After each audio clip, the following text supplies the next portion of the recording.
자, 오늘 말씀의 제목은 두려움을 이기는 두려움입니다. 부활절 이후에 첫 번째 주일을 맞이합니다. 두려움을 이기는 두려움. 제목을 참 잘 잡지 않았나요? 흥미가 생기죠? 네, 흥미가 생길 거예요. 두려움을 이기는 두려움은 어떤 것일까? 오늘 우리가 이제 듣기도 했지만 계속 부를 찬송 중에 하나가 나의 힘이 되신 여호와여입니다. 나의 힘이 되신 여호와여, 내가 주님을 사랑합니다. 주는 나의 반석이시며 나의 요새시라. 자, 보세요. 다윗이 이 찬양 시를 썼는데, 나의 힘이 되신 여호와여, 내가 주님을 사랑합니다. 굉장히 아름다운 가사죠. 근데 제가 오늘 말씀을 준비하다가 제가 깨닫게 된 건 다윗은 이렇게 아름답게 이 찬양을 부르지 않았을 거라는 거예요. 저에게 느껴지는 것은 이런 느낌이에요. 나의 힘이 되신 여호와여, 내가 주님을 사랑합니다. 저는 다윗이 이렇게 불렀을 것 같아요. 왜냐하면 지금 이 시를 지었을 때의 상황이 다윗이 사울 왕에게 쫓겨서 죽음의 위협 가운데, 두려움 가운데 이 찬양을 부르고 있어요. 나의 힘이 되신 여호와여, 내가 주님을 사랑합니다. 이건 아름다운 표현이 아니라 절박함 가운데서 내가 사랑하는 그 주님을 내가 기억해내지 않으면 견딜 수 없는 두려움 가운데서 이 하나님을 예배하고 있는 거죠. 저는 이 찬양의 가사 가운데서 치열함이 느껴져요. 하나님은 나의 반석이셨습니다. 하나님은 나의 요새였습니다. 하나님은 나를 건지셨고 나의 바위셨고 내 방패시고 구원의 뿌리시고 나의 산성이십니다. 나의 하나님. 그의 인생에 함께 하셨던 그 하나님을 소환해내고 있는 그의 인생의 두려움 가운데서 이 하나님을 부르지 않고는 견딜 수 없는 그 마음으로 이 시를 쓰고 있는 거예요. 오늘 저는 여러분들에게 그런 도전, 또 그런 이야기를 하고 싶어요. 혹시 여러분들 가운데 여러분들의 인생의 두려움 가운데 있는 사람이 있다면 여러분들의 삶의 반석이요 구원이요 뿌리 되셨던 하나님을 내가 하나님을 사랑합니다. 그 하나님을 소환해내는 그런 시간이 되어야 되겠다. 지난주에 제가 부활절 메시지를 전하면서 제가 깊은 웅덩이와 수렁에서, 기억나세요? 부활절에 별로 이렇게 말씀하지 않는 구절인데 그 말씀을 이렇게 나누었다, 이런 이야기를 했어요. 사실 부활절에 제일 많이 듣는 말씀 가운데 하나는 엠마오로 가는 두 제자의 이야기예요. 기억나세요? 엠마오로 가는. 근데 우리가 흔히 엠마오로 가는 두 제자를 이야기할 때 이런 표현을 씁니다. 예루살렘으로부터 엠마오로 내려가는 두 제자. 기죠? 들어보셨죠? 근데 실제 엠마오와 예루살렘 사이에는 그런 고도의 차이가 있어요. 예루살렘은 유다 고지에 있고 이 엠마오는 여리고 저기 사해 분지로 내려가기 때문에 분명히 내려가고 있습니다. 근데 성경은 한 번도 엠마오로 내려갔다라는 표현을 쓰지 않습니다. 성경에는 이렇게 되어 있어요. 그날에 그들 중 둘이 예루살렘에서 25리 되는 엠마오라 하는 마을로 가면서, 누가복음 24장 13절에 엠마오로 가면서 이렇게 표현이 되어 있어요. 혹시 여러분들 서울에서 부산을 갈 때 어떤 표현을 쓰나요? 나 부산 내려갔다 올게 라고 표현하세요? 아니면 나 부산 올라갔다 올게 이렇게 쓰세요? 내려갔다 올게. 사실 이게 어떤 그 지형에 대한 문제가 아니라 우리들의 머릿속에 이곳에서부터, 수도에서부터 부산으로 내려간다, 이런 표현을 쓰고 있는 거죠. 사실 엠마오로 내려갔다라고 우리들이 생각하는 이유 가운데 하나는 단순히 지리적인 그런 이유보다는 부활하신 주님을 믿지 못하고 실망 가운데 내려가는, 굉장히 디프레션 가운데 내려가고 있는 제자 둘을 이야기하고 있는 거죠. 오늘 이 말씀 가운데 누가복음 24장 13절에 그날에 라고 되어 있는데, 그날은 언제냐면 예수님이 부활하신 날입니다. 예수님이 부활하신 날에 엠마오로 두 제자가 가고 있었어요. 왜 그들은 그날에 부활하신 날 거기로 가고 있었을까? 누가복음 24장 11절에 이렇게 말씀이 되어 있어요. 사도들은 그들의 말이 허탄한 듯이 들려 믿지 아니하나. 막달라 마리아와 마리아가 예수님이 부활하신 것을 보고 예수님의 제자들에게 가서 예수님 부활하셨다라고 얘기를 했어요. 근데 예수님의 제자들이 믿지 않았습니다. 부활절날. 그리고 요 두 제자도 그 말을 믿지 않고 그날에 예수님 부활하신 날에 예수님의 부활을 믿지 않고 내려가고 있었어요. 자, 15절에 보니까 이런 말씀이 있어요. 그들이 서로 이야기하며 문의할 때에 예수께서 가까이 이르러 그들과 동행하시나. 부활하신 예수님이 그들 옆에 이렇게 오셨는데 그들이 예수님을 알아봐요? 못 알아봐요? 못 알아봐요. 근데 그들이 지금 뭘 하고 가고 있어요? 그들이 서로 이야기하며 무슨 얘기를 하고 있었을까요? 한번 상상해 보세요. 그냥 한번 질러 보세요. 무슨 얘기하고 있었을까요? 예수님 죽음에 대한 이야기를 하고 있었을 겁니다. 예수님 부활하신 날 예수님이 그들 옆에 오셨으나 부활을 믿지 못하니까 그들은 예수님 죽음과 순환에 대한 이야기를 하고 있었을 겁니다. 굉장히 흥미로운 사실이죠. 부활을 믿지 못하니까 부활하신 예수님이 옆에 있어도 예수님을 알지 못하는 거예요. 자, 16절 17절에 이렇게 되어 있어요. 그들의 눈이 가리워져 그인 줄 알아보지 못하거늘 예수께서 이르시되 너희가 길 가면서 서로 주고받고 하는 이야기가 무엇이냐 하시니 두 사람이 슬픈 빛을 띠고 머물러 서더라. 예수님과 동행하고 있으나 그들은 슬픈 빛을 띠고 있어요. 좀 여기 있는 누구의 모습일 것 같아요. 하나님 예배하러 나왔는데 부활절 다음 주일 나왔는데 부활하신 주님이 믿어지지 않으니 우리 인생의 두려움 가운데서 두려움에 휩싸여 있는 우리들의 모습. 다윗이요, 하나님의 역사를 많이 경험했는데 그에게 두려움이 찾아온 거예요. 어떻게? 사울왕이 자기를 죽이려고 쫓아올 때에 다윗이 이 두려움을 이길 수 있었던 방법은 무엇이냐면 두려운 하나님, 여기서 두려움이라고 하는 것은 경외심이라고 표현하는 게 맞을 것 같아요. 역사하셨던 그 놀라운 경외로운 그 하나님을 그가 과거의 삶에서 기억해냈을 때 그는 눈이 밝아져 하나님이 어떤 분이신지를 보게 되고 엠마오의 제자가 예수님이 어떤 분이신지를 보게 되는 장면이 나오는데 누가복음 24장 30절과 31절에 보니까 성경 말씀 재밌죠? 네, 30절과 31절에 그들과 함께 음식 잡수실 때에 떡을 가지사 축사하시고 떼어 그들에게 주시니 그들의 눈이 밝아져 그인 줄 알아보더니 예수는 그들에게 보이지 아니하시는지라. 자, 이게 좀 설명이 필요해요. 예수님이 12 제자들과 함께 세종 목요일도 지나셨고 마지막 만찬도 지나셨잖아요. 그런데 아마 이 두 제자는 12 제자에 들고 있는 사람이 아니었는데 제자라고 불리고 있어요. 어쩌면 그 만찬의 자리에 있었던 사람인 것 같아요. 예수님께서 제자들에게 떡과 포도주를 나누셨던 그 장면을 생각하고 예수님이 떡을 떼어주시는 것을 보면서 깨닫게 되죠. 아, 예수님이시구나. 그의 과거에 함께했던 예수님을 떠올리게 됐어요. 눈이 밝아져서 예수님을 보게 되었던 거죠. 32절에 이런 말씀이 나와요. 그들이 서로 말하되 길에서 우리에게 말씀하시고 우리에게 성경을 풀어주실 때에 우리 속에서 마음이 뜨겁지 아니하더냐. 아, 이분이 예수님이었구나. 우리에게 떡을 떼어주시는 분이 예수님이었구나.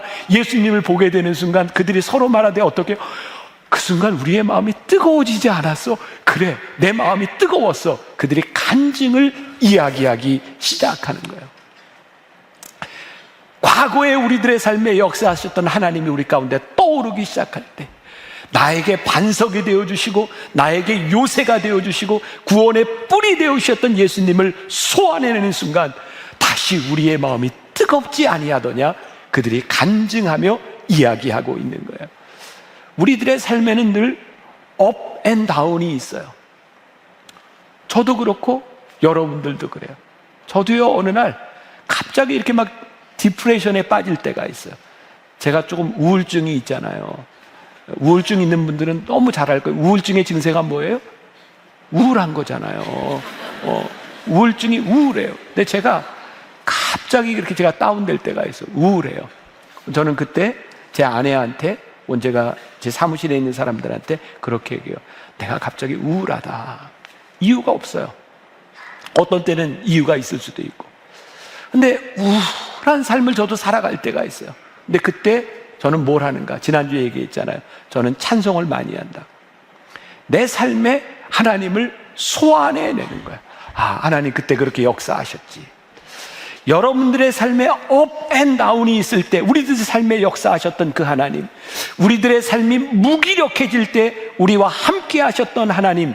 그리고 다윗은 시편 18편 3절에서 이렇게 고백하고 있는 거예요. 내가 찬송 받으실 여호와께 아뢰리니. 찬송 받으실 하나님. 여러분, 우리가 여기에서 이렇게 하나님을 찬양하는데 그냥 찬양하는 게 아니라 그 하나님을 생각하고 났더니 하나님이 어떤 분이에요? 하나님은 찬송받기에 합당하신 분이야. 우리의 찬송의 자세가 다른 거예요. 내 삶에 찬송받기에 합당하신 그 하나님께 우리들이 찬송하게 되는 거예요. 제가 지난주에도 유기성 목사님, 이찬수 목사님 설교 이야기를 했는데, 저도 다른 분들 설교를 들어요. 이찬수 목사님 설교 가운데 아주 흥미로운 구별이 하나 나온 게 있는데요. 열왕기상에 보면 엘리야라고 하는 그 선지자가 나오잖아요. 우리가 잘 아는 열왕기상 19장에 엘리야가 그 이방 선지자들과의 전투에서 승리하고 난 다음에 디프레션에 빠져가지고 저 광야로 가서 로뎀나무 아래서 죽으려고 하잖아요. 그때 엘리야가 그런 감정을 이야기해요. 하나님, 그 열왕기상 19장 10절에서 오직 나만 남았습니다, 이렇게 표현하거든요. 외로웠어요. 아주 디프레션에 빠진 거예요. 하나님, 저는 이제 더 이상 소망이 없는 것 같습니다. 저 죽고 싶습니다. 그런데 엘리야가 850명의 이방 선지자들과 싸워서 이겼던 열왕기상 18장에 가보면 엘리야가 이렇게 얘기를 합니다. 엘리야가 백성에게 이르되 여호와의 선지자는 나만 홀로 남았으나 바알의 선지자는 450명이로다. 굉장히 흥미로워요. 영적 전쟁에서 승리할 때도 엘리야는 나만 홀로 남았고, 로뎀나무 아래서 죽기를 구할 때도 엘리야는 나만 홀로 남았어요. 그러고 보니까 홀로 남아있는 게 문제가 아니더라고요. 홀로 남아있을 때 누구와 함께 있느냐가 중요하더라고요. 갈멜산에서 엘리야는 혼자 남았으나 그는 하나님과 함께 승리했고요. 엘리야는 저 로뎀나무 아래서 혼자 남았으나 하나님 안에 거하지 않을 때 그는 디프레션에 빠져서 그는 죽기를 구하는 자가 되어 있었어요. 오늘 혹시 말씀을 듣는 분 중에 우울증으로 힘들어하는 사람이 있다면 내 삶을 주관하시는 이가 누구인지를 기억하라. 나만 홀로 남아있는 것이 문제가 아니라 나만 홀로 남아있을 때에 내 삶을 주관하시는 이가 누구인지를 우리들이 기억할 때 우리들의 삶의 두려움 가운데서 두려움을 이길 수 있겠다. 얼마 전에 제가 제주로 가는 비행기를 타고 가는데요, 그날 바람이 무척 많이 불어서 비행기가 뜰 수 있느냐 없느냐 그런 때였어요. 그런데 조금 저가 항공은 그냥 가더라고요. 그래서 제가 표를 바꿔서 제가 저가 항공을 탔어요. 타고 가는데 바람이 얼마나 많이 부는지, 이게 착륙을 하려고 하다가 방송이 나오는 거예요. 이게 바람 때문에 지금 착륙을 못하고 조금 회항해서 30분 후에 착륙을 해야 될 것 같습니다. 저는 그 얘기를 듣고 30분을 기다려야 되겠네. 그리고 이제 잠이 들었어요. 자는데 같이 갔던 일행 중에 하나가 그 이야기를 듣고 목사님은 어떡하나 봤더니 바로 잠을 자더래요. 근데 제가 일어나 보니까, 착륙할 때 일어나니까 사람들이 막 바람에 막 흔들리고 이러니까 막 의자를 붙잡고 막 소리를 지르고 그러고 있는 거예요. 내렸는데 저를 봤던 사람이 너무 은혜스럽더라는 거예요, 제가. 근데 저는 그런 생각을 했어요. 이제 못 내리니까 이때가 좀 잠을 좀 자야 되겠다 생각하면서 저에게는 이상한 믿음이 있어요. 아니, 내가 탔는데 사고가 날까? 하나님은 나를 지켜주셔. 그리고 또 하나 생각은 뭐냐면, 내가 사고가 나서 죽을 때가 되면 내가 이제 사명 다 한 거야. 죽음이 두려운 것이기는 한데 두렵지는 않아요. 나의 힘이 되신 여호와여, 내가 주를 사랑합니다. 하나님, 내 인생 가운데 나를 지켜주셨고 나와 함께 하시는 하나님, 그런데 이 힘든 이 두려움 가운데서 나의 힘이 되신 여호와여, 내가 주님을 사랑합니다. 주는 나의 반석이시며 나의 요새시라. 저는 다윗이 이렇게 불렀을 것 같아요. 나의 하나님, 나의 하나님, 나의 하나님. 오늘 우리들이 두려움을 이기는 두려움, 우리들이 어떻게 이 세상 가운데서 우리들이 승리하며 살아갈 수 있을까? 돌아가신 저희 아버님은 이렇게 설교 제목을 참 잘 잡으셨어요. 카피라이터처럼. 그 중에 하나가 이런 설교였어요. 이겨놓고 싸운다. 감동이 안 되세요? 이겨놓고 싸운다. 야, 이겨놓고 싸울 수 있으면 얼마나 좋아요. 제가 이게 싸움의 기술이라고 생각해요. 이겨놓고 싸우는 게 싸움의 기술이에요. 싸움의 기술이 뭐예요? 이겨놓고 싸우는 거예요. 야, 우리가 이겨놓고 싸울 수 있으면 얼마나 담대하게 우리들이 살아갈 수 있을까? 가끔 이렇게 운동 경기 해설하는 걸 보면 해설자가 이런 말을 종종 합니다. 아, 저 두 사람이요 막상막한데요, 저 선수가 조금 유리할 것 같습니다. 저 선수는 우승해본 경험이 있어요. 아마 이런 순간에 저 선수가 우승하지 않을까요? 팀별로 경기를 내도 해설자가 그렇게 얘기해요. 이야, 정말 막상막하의 승부인데요, 아마 저 팀이 이길 것 같습니다. 저 팀 우승해본 경험이 있어요. 굉장히 중요한 일입니다. 우리들의 삶에 나와 함께 하셨던 하나님, 우리의 믿음을 소환해내는, 나의 힘이 되신 여호와여, 내가 주님을 사랑합니다. 오늘 그 하나님을 우리들이 소환해낼 수 있을 때 우리는 이겨놓고 싸우는 싸움을 싸울 수 있는 거예요. 우리나라 골프 선수 중에 김인경이라는 선수가 있습니다. 나비스코 챔피언십에서 30cm 되는 그 퍼팅을 놓쳐서 우승을 놓치잖아요. 그 다음부터 이 선수가 결승에 가도 우승부터 계속 퍼팅을 못합니다. 해설자가 늘 그런 이야기를 합니다. 아, 저 선수가 그때 넣지 못했던 기억 때문에. 미국 선수 중에 스테이시 루이스라고 하는 골퍼 선수가 있어요. 2013년도에 세계 랭킹 1위까지 올라갔던 선수입니다. 찾아보지 마세요. 내가 다 확인하고 나왔어요. 네, 다 확인했어요. 그냥 믿으세요. 네, 그 친구가 2013년도에 1위까지 갔는데요, 계속해서 우승을 놓치는 거예요. 83개 대회 연속으로 우승을 못하고요, 준우승만 12번을 합니다. 그리고 결국 84번째 대회에서 우승을 하고 그때 받은 상금 19만 몇천 분들로 기억을 하고 있습니다. 그 상금을 허리케인으로 그 어려움을 당했던 사람들에게 전액 다 기부합니다. 얼마나 기뻤을까. 그 선수가 지금까지 84개 대회 동안 자기의 발목을 붙들었던 패배감을 없어지게 했던 그 승리의 기억이 이 선수에게 얼마나 기뻤을까. 여러분, 지금까지 살아오는 동안 여러분들의 삶에 많은 간증들이 있잖아요. 하나님이 함께 하셨던 우리의 믿음의 기억들이 있잖아요.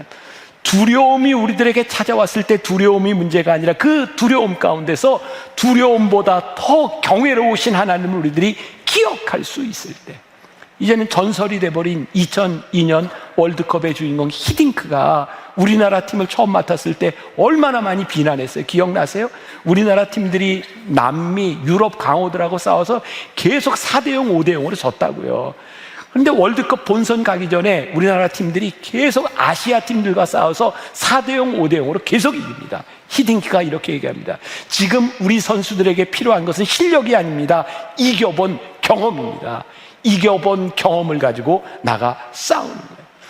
엠마오로 가던 제자들이 부활하신 주님을 다시 만나게 되었을 때, 그들에게 떡을 떼어주시던 주님을 기억하게 되었을 때, 주님 부활하셨구나. 그리고 그들의 삶이 예루살렘을 향해 올라가는 인생이 되기 시작하죠. 사망의 음침한 골짜기에서 사울에게 쫓겨 죽음의 위협을 당하던 다윗이 주님을 사랑합니다, 나와 함께 하셨던 주님을 소환해내기 시작할 때 그가 다시 올라가는 인생으로 바뀌어지죠.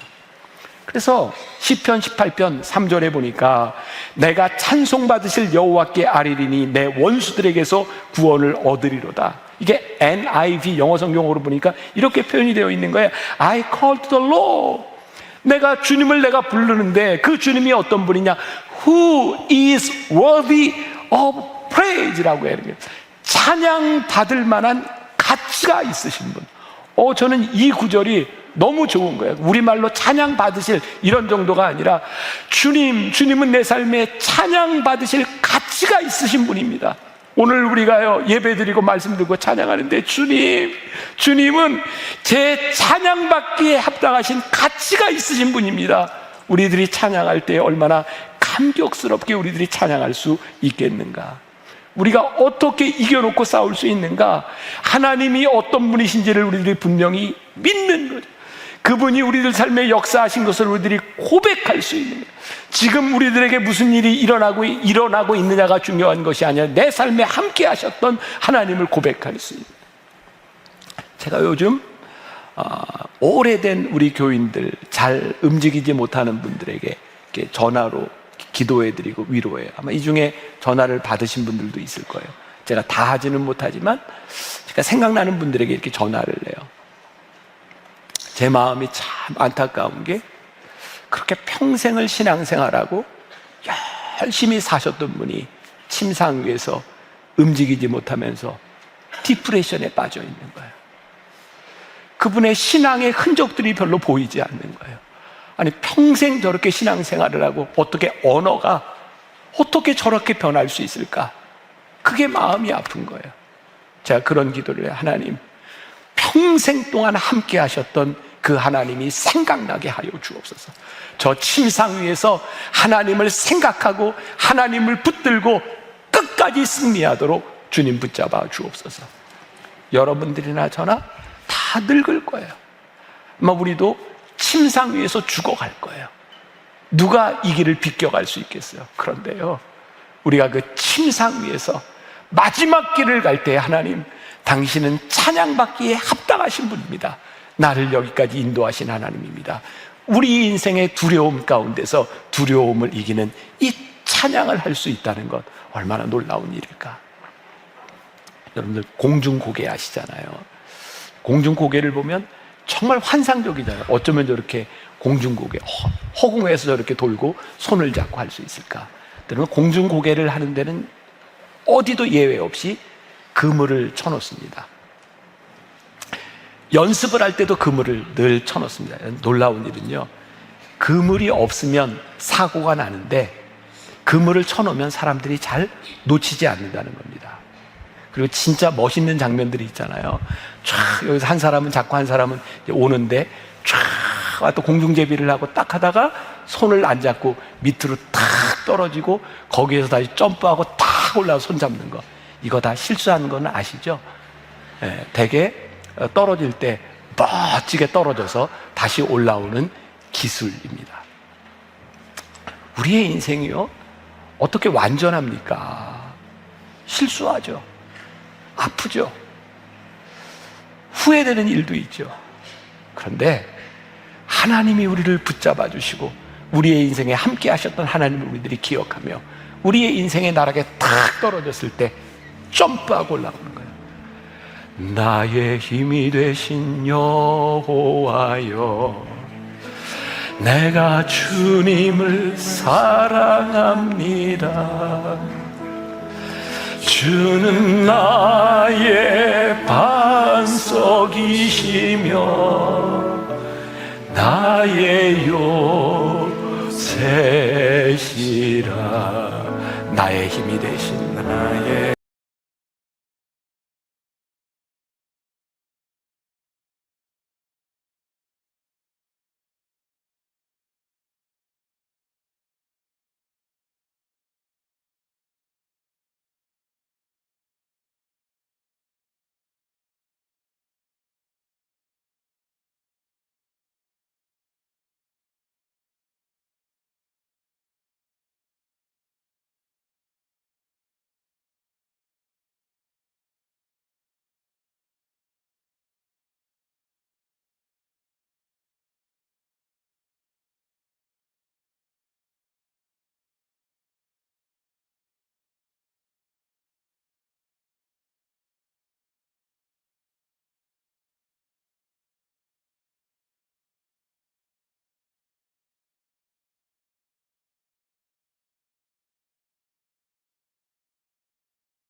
3편 3절에 다윗이 이런 노래를 해요.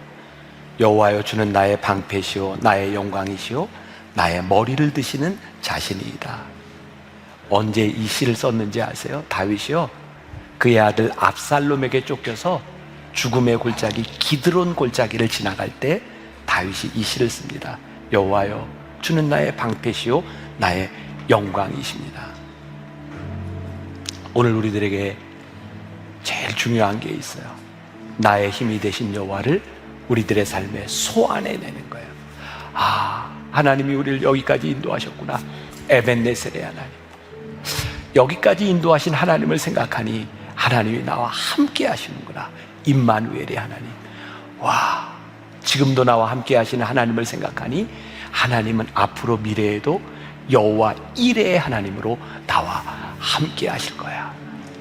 나의 하나님, 나의 하나님, 나의 하나님, 나의 하나님, 나의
주님 기억나게 하시고 주님 붙잡게 하여 주옵소서. 아버지 하나님, 우리의 믿음의 기술 배우고 다시 한번 소원되게 하여 주옵소서. 우리를 붙잡아 주시는 하나님, 나와 함께 하시옵소서. 내 인생의 나락에서 나를 잊지 않으셨던 하나님, 나를 붙잡아 주셨던 그 하나님을 우리들이 다시 고백하게 하여 주시옵소서.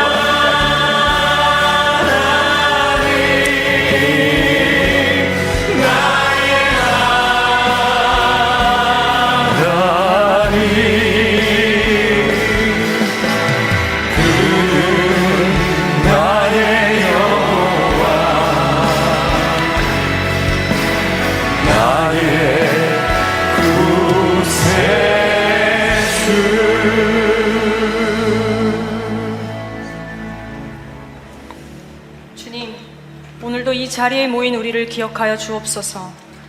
두려움과 슬픔에 눌린 우리를 주의 능하신 손으로 일으키시고 눈을 들어 부활의 주님을 바라보게 하옵소서. 이미 우리 곁에 계신 주님을 믿음의 눈으로 보게 하시고 외로움과 고통 속에서도 변함없이 함께 하신 주님을 찬송하게 하옵소서. 에베네셀의 하나님, 임마누엘의 하나님, 여호와 이레의 하나님, 영원부터 영원까지 변치 않으시는 주님께서 앞으로도 우리를 붙드시고 끝까지 인도하여 주옵소서. 오늘도 주 앞에 나와 마음을 다해 예물을 드립니다. 드리는 이 예물을 기쁘게 받아주시고 주의 뜻을 따라 복되게 하시며 우리의 삶도 주의 영광을 위해 온전히 드려지게 하옵소서. 지금은 우리 주 예수 그리스도의 은혜와 하나님 아버지의 무한하신 사랑과 성령님의 인도하심이 두려움에 무너지지 않고 부활하신 주님을 바라보며 이미 주어진 승리를 따라 담대히 나아가는 당신의 사랑하는 모든 백성들 위해 지금부터 영원히 함께 하시기를 간절히 축원하옵나이다. 아멘. 우리에게 주신 하나님의 말씀은 고린도전서 3장 1절에서 4절입니다. 형제들아, 내가 신령한 자들을 대함과 같이 너희에게 말할 수 없어서 육신에 속한 자 곧 그리스도 안에서 어린아이들을 대함과 같이 하노라. 내가 너희를 저주로 먹이고 바보로 아니하였노니 이는 너희가 감당하지 못하였음이거니와 지금도 못하리라. 너희는 아직도 육신에 속한 자로다. 너희 가운데 시기와 분쟁이 있으니 어찌 육신에 속하여 사람을 따라 행함이 아니리요. 어떤 이는 말하되 나는 바울에게라 하고 다른 이는 나는 아볼로에게라 하니 너희가 육의 사람이 아니리요. 이는 살아계신 하나님의 말씀입니다. 아멘.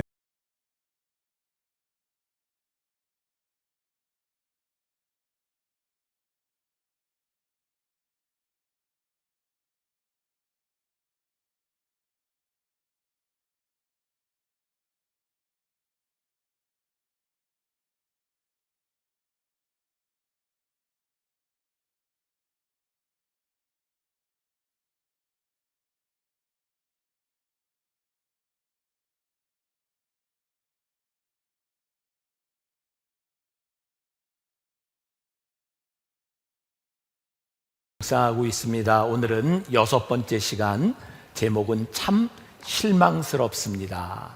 사도 바울이 고린도 교인들을 바라보며 그가 가졌던 실망의 마음이기도 합니다. 사도 바울이 볼 때 고린도의 교인들이 정말 어린아이처럼 보였어요.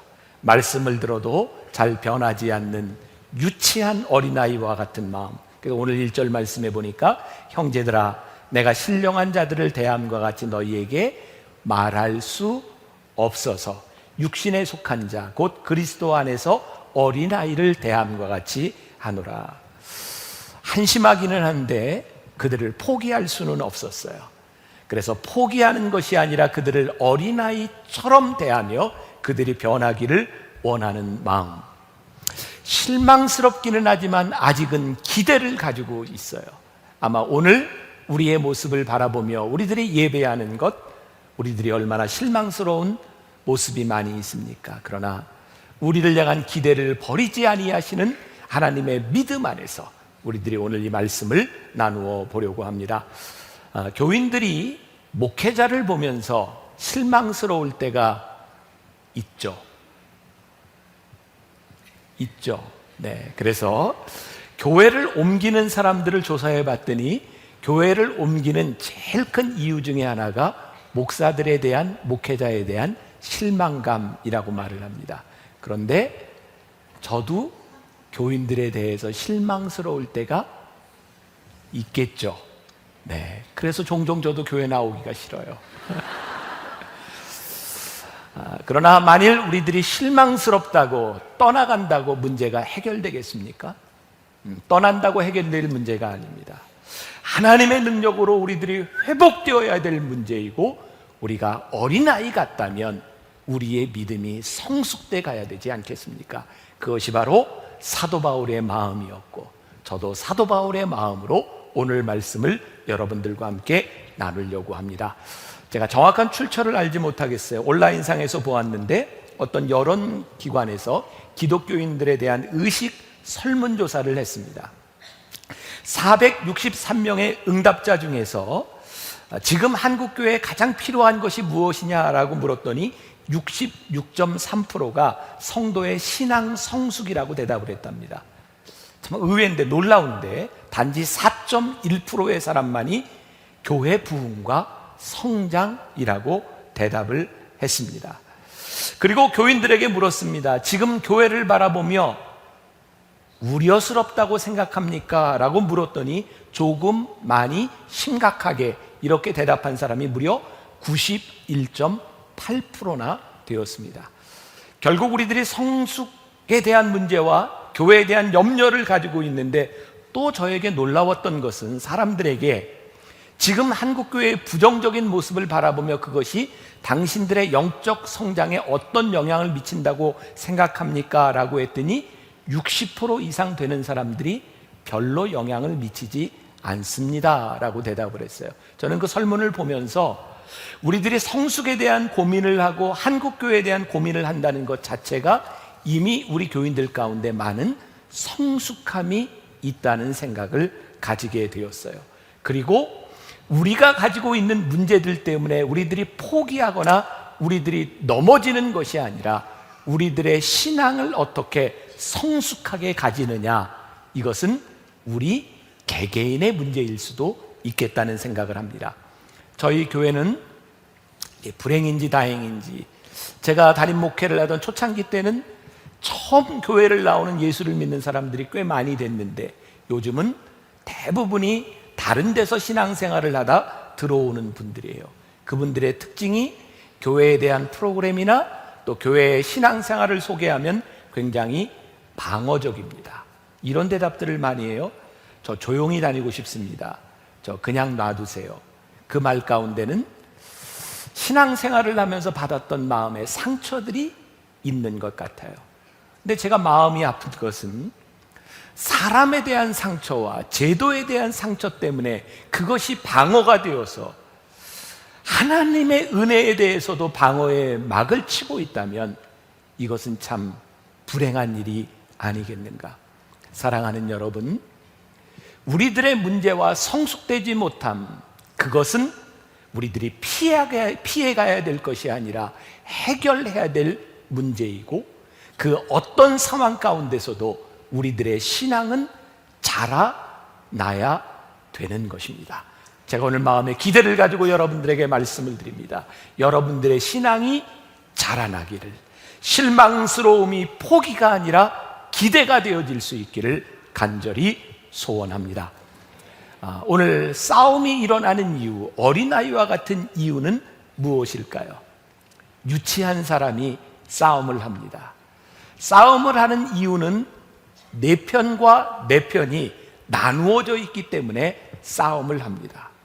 저는 오늘 여기에서 여러 예배드리는 여러분들이 무엇보다도 참 행복할 수 있고, 제가 만나교회 목회를 하면서 너무너무 행복한 것 중에 하나는, 제가 지금 10여 년 동안 만나교회 목회를 하는 동안 저희 교회가 한 번도 목사 편과 교인 편으로 나뉜 적이 없고, 목사 편과 장로 편으로 나뉜 적도 없고, 목사 편과 부목사 편으로 나뉜 적도 없고, 우리들이 이 교회 안에서 나뉘어져 싸운 것이 없다고 하는 것이 저와 여러분들에게는 참 큰 축복이라는 생각이 들어요. 그러면서도 제 마음 가운데는 두려움이 있어요. 하나님, 지금까지는 우리들이 그렇게 싸우지 아니하고 누구 편도 아니었지만 혹시라도 우리의 믿음이 자라나지 못함으로 인하여 우리들이 하나님께 속한 자가 아니라 누구 편이 되는 것, 이것이 얼마나 두려운 일인지 몰라요. 육신은 성장하지만 신앙의 연수가 자라지만 어린아이처럼 머무는 이유는 무엇일까요? 어린아이의 특징은 하나님의 뜻을 살피기보다 자기 속에 있는 욕망과 자기 속에 있는 본능에 충실하다는 겁니다. 본능은 언제 나타나나요? 결정적인 순간에 나타나요. 별로 우리들에게 이득의 문제가 걸려 있지 아니하고 우리들이 그냥 지나갈 수 있는 부분에서 본능과 욕심의 문제는 그리 중요하지 않습니다. 그러나 결정적인 순간에 우리들에게 이익과 기득권이 걸린 문제에 있어서 우리의 본능들이 드러날 때가 있어요. 사도 바울이 아팠던 마음은 그런 것이었어요. 적어도 예수의 이름으로 사도 바울이 그곳에서 전도를 하고 교회를 세우고 거기에 예수를 믿겠다고 들어온 사람들인데, 그들 눈에 보이는 이득에 대한 문제, 그것에서 본능들이 드러나고 그리고 하나님의 사람의 모습이 보이지 않는 거예요. 사실 저는 오늘 말씀을 준비하면서 제가 1년에 몇 차례 정도 그런 경우가 있는 것 같아요. 제가 말씀을 준비해 놓고도 제 마음이 불안해요. 제가 말씀을 준비했는데 제 마음에 차지 않아요. 오늘 새벽에 어머니 기도실에서 이 말씀을 가지고 제가 간절하게 기도할 수밖에 없었던 것은, 하나님, 너무너무 부족하다고 생각하기 때문에 하나님께서 이 말씀 가운데 역사하여 주시기를 소원합니다. 제가 오늘 말씀을 전하며 제가 바라는 것은 제 말이 아니라 오늘 하나님의 말씀이 살아서 여러분들에게 꽂히기를 소원하고, 하나님의 말씀이 여러분들을 변화시킬 수 있었으면 좋겠어요. 하나님을 믿는 우리들에게 끊임없이 일어나야 되는 자기 고백이 있을 것 같아요. 예수는 우리들이 한번 믿는 것으로, 우리들이 교회 들어오는 것으로, 예배를 드리는 것으로 끝나는 것이 아니라 우리들이 살아가는 인생 가운데 끊임없이 일어나는 우리의 본능과 욕심에 대한 문제 가운데서 끊임없이 싸우고, 그 싸움 가운데서 우리들이 이긴 고백이 생겨질 때 우리의 신앙이 성숙되어 갈 수 있는 것이 아닐까. 제가 미국에서 공부하던 시절에 이 언어에 대한 문제 가지고 참 힘들었던 기억들이 있어요. 뭐 시카고나 로스앤젤레스 큰 도시는 한국교회 예배를 가면 대부분의 사람들이 한국말을 잘합니다. 그런데 조금 중소도시로 가서 자리 잡은 한인들이 있는 곳에 가면 한국말을 못하는 한국 사람들이 꽤 많아요. 듣기는 하지만 말이 잘 안 돼요. 저도 영어를 하면서 제일 힘든 게 영어로 기도하는 겁니다. 참 힘들어요. 그런데 그 한국교회에도 늘 대표 기도할 때면 한국말을 잘 못하는 한국 사람들이 그게 제일 큰 근심이에요. 그래서 기도를 하려고 하면 대개 이제 다른 사람의 기도를 유심히 듣습니다. 어떻게 하는가. 자, 그 위스콘신의 어떤 교회에서 있었던 일인데요. 그 교회에 1.5세죠. 한국말을 잘 하지 못하는 그분이 대표 기도를 하게 되었대요. 열심히 준비했고요. 대표 기도는 일정 부분 패턴이 있죠. 일단 전능하신 하나님에서 시작해서 천지를 창조하시고 또 이 나라와 이 민족을 지켜주시고 목사님을 위해 기도하고 이런 패턴이 있잖아요. 이분이 쭉 기도하면서 이렇게 기도를 한 거예요. 실제 있었던 일입니다. 하나님, 우리 목사님을 붙잡아 주셔서 성령으로 충만케 해주세요. 영적으로, 성적으로 충만케 해주세요. 이분이 이렇게 기도를 한 거예요. 이분은 자기가 지금 무슨 말을 하는지를 모르고 대개 하는 사람들이 영적으로, 육적으로 이제 한다는 게 그런 기도를 했어요. 그때 예배에 기도를 하고 있던 사람들이 굉장히 힘들었대요. 듣고 있는데 제가 얼마 전에 목사님들하고 이야기를 하는데 어떤 교회 영어 예배가 있는데 그 영어 예배 담당한 1.5세 목사님이 이제 한국말을 잘 못해요. 근데 모임에 늦게 왔대요. 늦게 오더니 내가 이렇게 늦게 온 것은 이유가 있었어요. 내가 지금 우리 어머니 육갑잔치에 참석하고 왔어요. 또 그렇게 이야기를 하고 회갑을 얘기한 거죠. 근데 나온다는 게 육갑잔치가 나왔던 모양이에요. 그러니까 언어와 행동이라고 하는 것은요, 우리들이 바꾸려고 해도 잘 바뀌어지지 않습니다. 오랫동안 습득되고 우리들 가운데서 습성화된 것이 잘 바뀌어지지 않습니다. 그리고 우리들이 의식하지 못하는 상태에서 또 중요한 순간이 되면 우리들 속에 있는 가장 편안한 것들이 드러나게 되어 있습니다. 여러분, 우리가 예수를 믿는다고 하는 것이 왜 어려운지 아세요? 우리들이 예수를 믿는데 우리들이 예수를 알기 전에 알았던 우리의 습성들이 우리들 가운데 깊이 자리 잡고 있기 때문입니다. 그래서 우리의 습성들이 살아나지 않도록, 우리의 본성이 살아나지 않도록 우리들이 어떻게 우리의 믿음을 성숙시켜 나가는가. 아마 이게 사도 바울이 보았던 가장 큰 고린도 교회를 향한 걱정거리였을 수도 있어요. 얼마 전 저희 교회에 새로 등록한 분이 자기를 소개하는데 자기를 이렇게 소개하더라고요. 저는 모태 신앙입니다. 이게 무슨 말인지 아시죠? 모태를 넘어서 모태라는 거예요. 3대라는 거예요. 근데 저는 모태를 모태로 알아들었어요. 이해가 되세요? 모태를 모태로 들었는데 대개 모태 신앙들에 대해서 우리들이 이런 말을 하죠. 모태 신앙이라고. 모태 신앙들이 되게 뭐 시키면 나 모태 이런 얘기를 많이 해서 모태 신앙이라고. 근데 이분이 모태 신앙이라고 하는데 저는 그 얘기를 들으면서 그런 생각을 해서 그래. 신앙이 한 3대쯤 내려가면 뭐 못하겠는가? 저는 그런 생각을 했어요. 적어도 신앙이 3대를 내려가면 내 자식과 내 손자에게 믿음의 인격과 믿음의 기본이 새겨진다고 하면 무엇을 못하겠는가? 문제는 우리의 신앙이 너무 얕다는 거예요. 우리들의 감정과 우리들의 본능에 의해 우리들이 너무 쉽게 움직여 간다는 거예요. 그래서 오늘 우리들에게 주시는 도전이에요. 너희들이 어린아이와 같지 말고 어떻게 하면 너희들이 이 믿음의 뿌리를 올바로 할 수 있겠는가? 오늘 3절 말씀해 보니까 너희는 아직도 육신에 속한 자로다.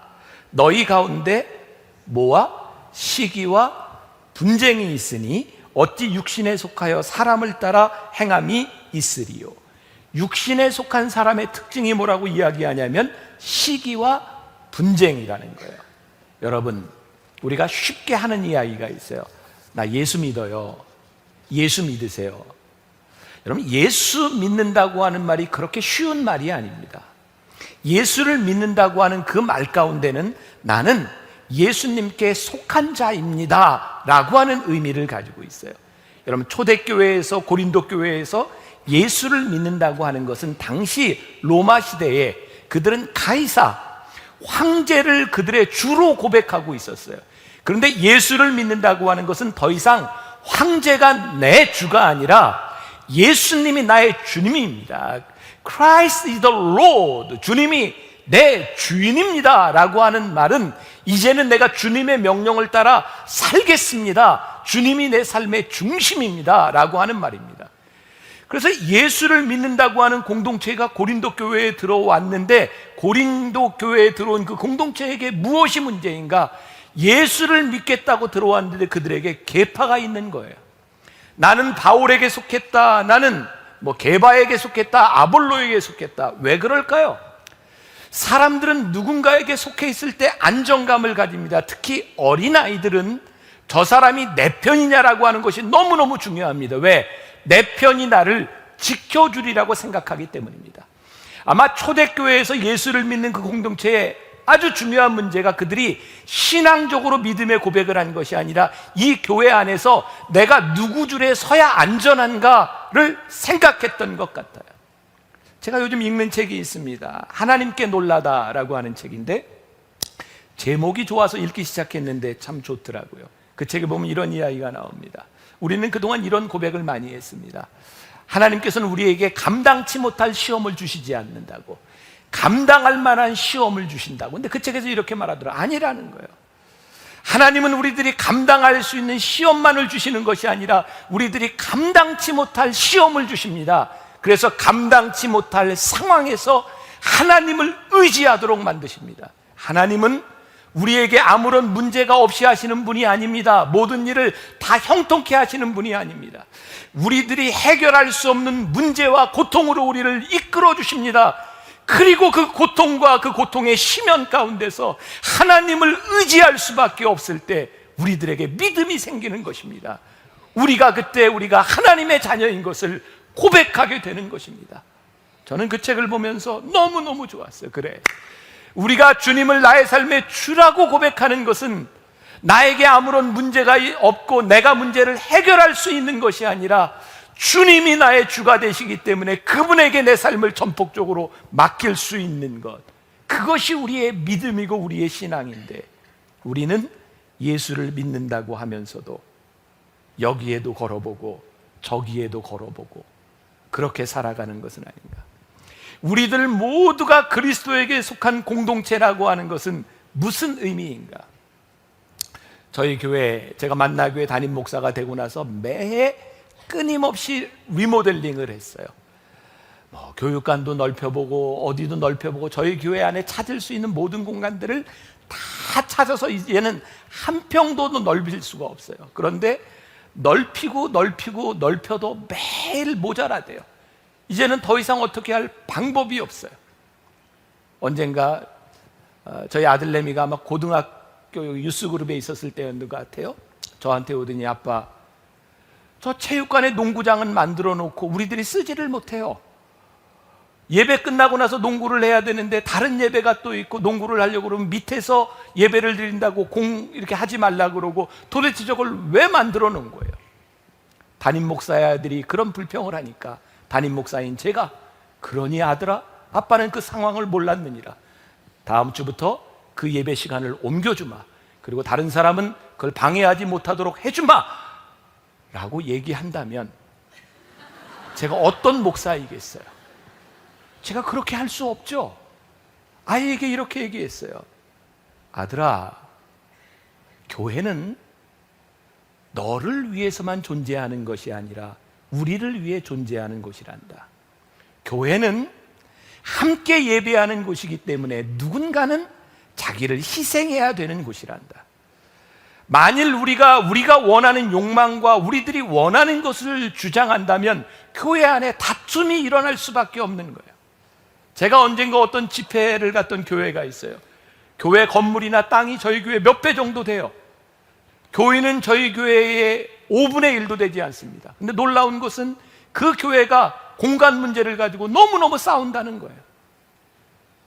여선교회에서 딱 붙여놓고 여선교회실, 남선교회실, 무슨 실, 성가대실 붙여놓고 다른 사람은 거기에 들어오지 못한다게 합니다. 여기는 우리 방이라는 거예요. 우리가 그리스도의 몸으로 우리들이 불리움을 받았는데 너무나 유치하게 유아적 사고를 가지고 이것은 내 것이고 이것은 내 것이라고 생각하는데, 어떻게 우리들이 교회가 그리스도의 몸이라고 고백할 수 있느냐는 거예요. 제가 그제 신방을 하다가 예배를 드리고 점심을 먹게 됐어요. 점심을 대접하는 과정에서 정말 환상적으로 음식을 준비했어요. 너무너무 맛있는 거예요. 너무 맛있게 먹다가 제가 혀를 깨물었어요. 근데 피가 나기 시작하는데 주인이 미안할까봐 제가 얘기도 하지 못하고 계속 피를 닦으면서, 제가 오늘은 이렇게 말을 편안하게 하는데 어제까지만 해도 결혼 주례를 하는데 말하는 게 힘들 정도로 지금 여기가 퍼렇게 입술 반쪽이 멍이 들어 있어요. 제가 음식을 먹다가 혀를 깨물고 너무너무 아프고 화가 나서 벤치 가져와 이빨 빼. 이빨이 나를 깨물었어. 그럴 수 있나요? 이가 빠지면 음식을 먹지 못해요. 이가 나에게 상처를 주었을지 모르지만 그것은 내 몸의 일부이고 내 지체이기 때문에 그것을 그렇게 버리거나 나에게 조금 힘들게 했다고 해서 뽑아버릴 수가 없는 거예요. 왜? 내 몸이기 때문이에요.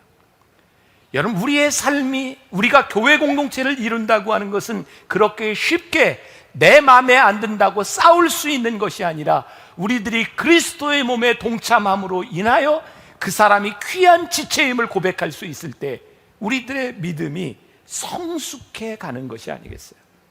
예수님께서 이 땅 위에 공생애를 사실 때 예수님이 제자를 부르셨어요.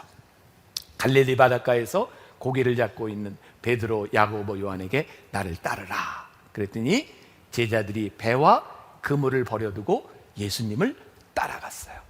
예수님이 제자들과 함께 다니다가 이번에는 세관에서 세금을 받고 있는 세리 마태에게 나를 쫓으라 그랬더니 마태가 그것을 놓아두고 예수님을 쫓아갔어요. 이게 무슨 의미일까요?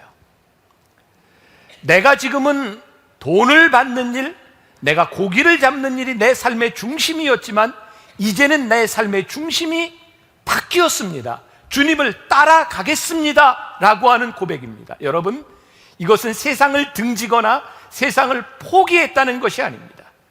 내가 이 세상을 살아가며 지금은 이 일이 나의 중심이었지만 내가 예수님을 나의 주로 고백한다는 것은 이제 내 중심이 이것이 아니라 주님이라고 하는 것을 고백하는 겁니다. 지금까지는 내가 먹고 사는 문제가 내 삶의 가장 중심이 되었고 내 삶의 관점에서 생각을 했고 내 성질대로 살았을지 모르지만 이제는 주님께서 내 삶의 주가 되심으로 내가 주님의 생각으로 이 세상을 보겠습니다. 그것이 주님을 따른다는 의미요, 내가 예수를 믿는다는 것입니다. 오늘 여러분들에게 챌린지, 여러분들에게 도전하는 것입니다. 내가 예수를 믿는다고 하는데 여러분들의 중심에 예수님이 계신가? 아니면 내가 예수를 믿는다고 하면서도 여전히 내 삶의 기득권에 대한 문제, 내가 취할 수 있는 어떤 이득에 대한 문제를 가지고 내가 싸우고 내가 이 문제에 있어서는 절대로 손해를 보지 않고 양보할 수 없다고 여러분들이 말하고 있는 것은 아닌가? 우리들의 삶에 문제가 생길 때 우리의 주인이 누구인지가 드러납니다. 오늘 혹시 여러분들 가운데 중요한 인생의 문제를 가지고 하나님 앞에 기도하는 분이 있다면 여러분들의 문제 가운데서 여러분들의 주인이 누구인지를 분명히 고백할 수 있는 순간입니다. 우리는 오늘 이렇게 고백합니다. 우리는 예수님을 믿습니다. 나는 주님을 의지합니다. 그분이 내 삶을 주관하시는 분이십니다. 오늘 말씀 가운데 육신에 속하여 사람을 따라 행함이라는 말이 있어요. NIV 성경에 보면 참 발음하기 worldly라고 하는 말을, 세속적인이라고 하는 말을 쓰고 있고, 유진 피터슨의 메시지 성경에 보면 자기 마음대로 될 때에만 만족하는 것, 이것이 육신에 속한 사람이래요. 자기 마음대로 될 때만 만족하는 사람이 육신에 속한 사람이래요. 여러분들은 교회 공동체에서 여러분들이 예수님을 주라 고백하며 살아가면서 여러분들은 어디에 만족하세요? 내 마음대로 될 때만 만족하는 것이 아니라 하나님의 뜻이 이루어지는 하나님의 섭리 가운데 내가 있음을 여러분들이 만족할 수 있는가? 만일 제가 목회를 하면서 여기 있는 모든 성도들이 내 편이었으면 좋겠다, 그것이 내 삶의 만족이 된다면 제가 어떤 사람일까요? 만일 여러분들이 신앙생활을 하는데 여러분들이 오늘 말씀을 들으며 저 목사님이 내 편이었으면 좋겠다라고 생각한다면 그게 무슨 일일까요? 유치한 일입니다. 어느 날 제가 새벽에 글을 썼던 적이 있어요. 하나님, 저에게 소원이 있습니다. 제가 목회를 하는 동안 교인들을 제 편으로 만드는 유치한 목사가 되지 않게 하여 주옵소서. 저의 편이 되는 것보다 하나님의 편이 되는 것이 훨씬 더 감사한 목사가 되게 하여 주옵소서. 아마 제가 평생을 스트러글하며 가야 될 문제일지 몰라요. 나를 도와주는 것보다, 내 편이 되는 것보다 하나님의 편에 서는 것이 더 귀한 것이 될 때, 여러분들이 만나교회 신앙생활하며 여러분들 같이 이 신앙 공동체에 있는 사람들이 하나님의 사람으로 살아가는 것이 여러분들의 기쁨이 될 수 있을 때, 우리들이 이 유아적인 이 어린 우리들의 모습을 극복할 수 있는 것은 아닐까. 요즘 제가 나이가 확실히 드나 봐요. 저보다 연세 많은 분들 죄송합니다. 새벽이 되면 일찍 깨요. 잠을 좀 오래 자고 싶은데 안 돼요. 그냥 깨요. 요즘은 제가 조금 일찍 일어나면 새벽 3시, 늦으면 5시 요때쯤 일어납니다. 근데 저는 요즘 너무너무 행복합니다. 잠을 못 자는 건 조금 거시기 한데 일찍 일어나서 너무너무 행복해요. 왜냐하면 그 시간이 조용해요. 제가 홀로 말씀을 보고 묵상하고 글을 쓰고 하는데 너무너무 행복해요. 저는 그 시간을 이렇게 저 스스로 이렇게 생각해요. 거룩한 고독의 시간. 다른 사람에게 아무도 방해를 받지 아니하고 어쩌면 제가 제 마음으로 하나님을 독대할 수 있는 너무너무 좋은 시간이에요.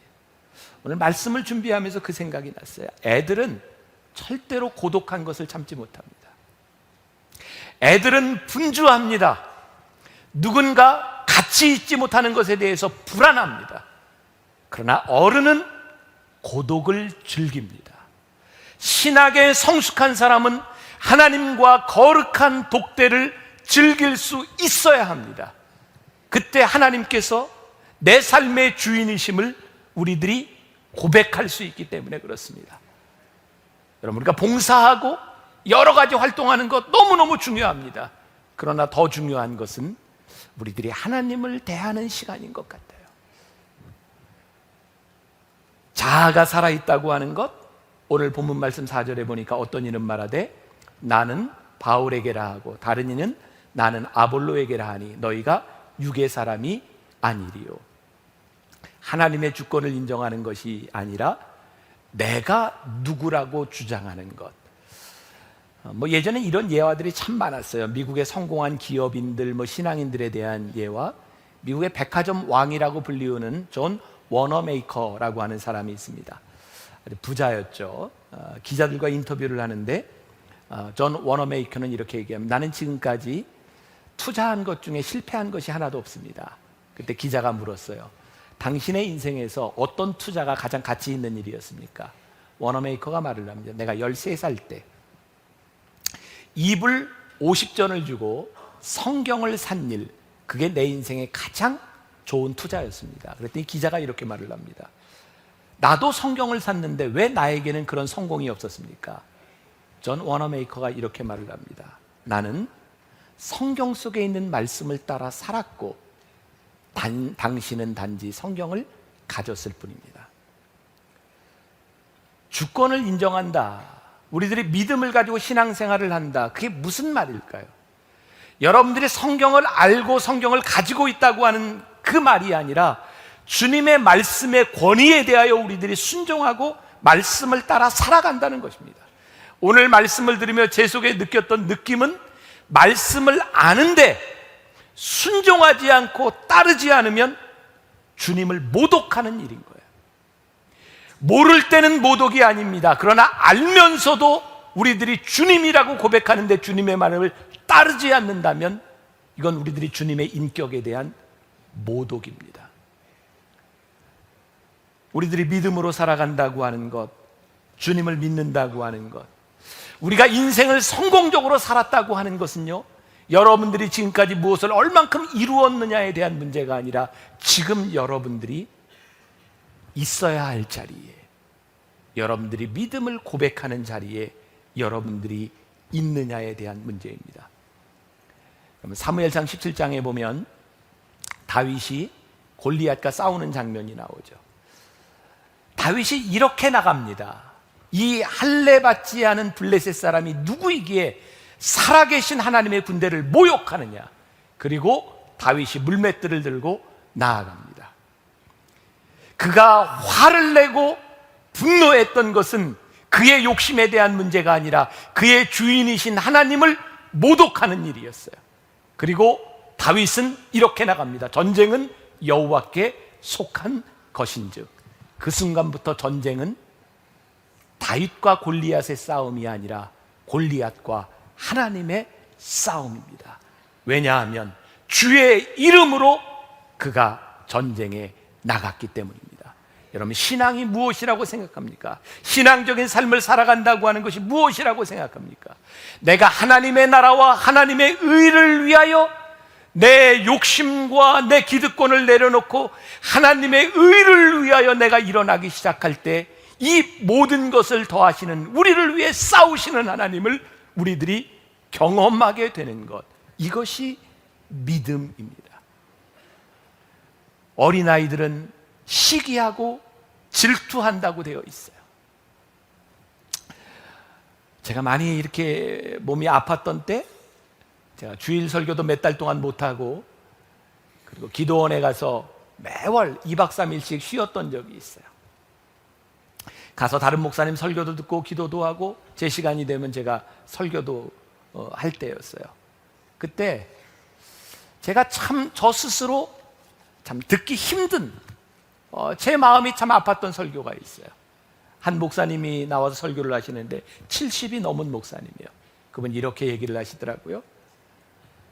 하나님이 나를 축복해 주셔서 나는 70평생을 살아오는 동안 한 번도 몸이 아파서 강단을 비워본 적이 없노라고. 하나님이 나를 이렇게 축복해 주셨노라고. 제가 그 설교를 들으면서요, 제 마음이, 제가 아마 그때도 아팠기 때문에 연약했던 것 같아요. 하나님, 저도 저렇게 살고 싶어요. 부러운 거예요. 하나님, 나에게는 왜 그런 건강을 주시지 않는 거예요? 하나님, 저는 너무 힘들어요. 그리고 그 다음날 제가 설교를 할 때였는데 제가 자랑할 수 있는 게 없었어요. 교인들과 나눌 수 있었던 것은 제가 너무 힘들고, 그러나 그 가운데 나를 붙잡아 주셨던 하나님, 내가 그 하나님을 의지할 수밖에 없었던 이야기를 나눌 수밖에 없었어요. 말씀을 마치고 제가 이렇게 오후에 길을 걷고 있는데 그 기도원의 어떤 직원이 저에게 와서, 목사님, 저희 기도원은 목사님들이 이렇게 설교를 마치면 목사님들의 설교를 다 테이프로 만들어서 판매를 합니다. 목사님 설교가 제일 많이 팔렸습니다. 제가 무슨 생각을 했는지 아세요? 이곳에는 약한 사람이 참 많구나. 약함으로 인하여 위로받는 사람도 참 많구나. 건강함이 축복인 사람도 있고 연약함이 축복인 사람도 있고, 우리가 누구를 시기하거나 질투할 수 있는 것이 아니라 그 사람에게 역사하시는 하나님을 내가 감사할 수 있는 것, 그게 정말 복된 일이구나. 저는 지금까지 목회를 하면서 그냥 소위 세상적으로 얘기해서 별로 실패한 적이 없어요. 그 얘기는 그냥 가는 데마다 그냥 목회하면서 부흥도 되고 뭐 이랬다는 거죠. 제가 전도사 시절에 산골로 들어갔을 때 제가 처음 갔던 그 교회, 누군지 모르지만 전임 목사님이 교회를 예쁘게 져놨어요. 제가 군목으로 갔을 때 저희 교회 믿음 좋은 사단장이 사제를 털어서 건물을 지어놨어요. 제가 유학 가서 파트타임으로 교육목사 사역을 하던 그 시절에 그 교회는 교인들이 알아서 다 교회를 구입한 곳이었어요. 제가 유학을 마치고 만나교회에 나왔더니 교인들이 다 건축을 끝내놨더라고요. 저는 한 번도 건축을 해보지 않았어요. 저는 한 번도 교회를 져보지 않고 목회를 해요. 그리고 제가 목회를 하면서 한 번도 소위 세상 사람들이 얘기하는 그런 어려움과 실패를 경험해보지 않고 목회를 했어요. 오늘 말씀을 준비하면서 하나님께서 저희 깨닫게 하신 거예요. 내가 오늘 이 교회에서 목회를 하기 위해 누군가의 피와 땀과 수고가 있었고 누군가의 헌신이 있었기 때문에 내가 지금 이 자리에 있는 것인데 내가 자랑할 것이 무엇이냐? 우리가 누구를 질투할 필요도 시기할 필요도 없이 오늘 우리를 그리스도의 몸으로 부르신 우리들이 하나님 앞에 믿음으로 올바로 선다고 하면 우리들이 어린아이처럼 내 편을 나누어 싸울 필요가 있는 것이 아니라 하나님 앞에 쓰임받는 그 사람을 축복하고 하나님 앞에 쓰임받는 그 사람을 위하여 내가 더 희생할 수 있고 내 몸을 내놓을 수 있을 때 하나님의 교회와 믿음의 공동체가 올바로 세워질 수 있을 텐데 오늘 여러분들과 함께 이런 꿈 나누고 싶어요. 지금까지 하나님이 우리 교회에 이렇게 역사하셨는데 앞으로 살아가는 날 동안 여러분들의 자녀에게 물려줄 수 있는 이 교회가 싸움과 분쟁이 있는 교회가 아니라 온전한 그리스도의 몸을 이루는 교회, 누군가의 사역과 누군가의 삶을 우리들이 축복할 수 있는 믿음의 공동체를 이루어가는 그런 교회, 사도 바울이 걱정했던 그런 교회가 아니라 하나님 앞에 칭찬받는 성숙한 그런 믿음과 교회가 될 수 있기를 주님의 이름으로 간절히 축원합니다. 우리 같이 찬양합시다.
하나님, 우리 교회를 향해 혹시 사도 바울이 고린도 교회를 염려했던 것처럼 그런 염려가 있지 않은지,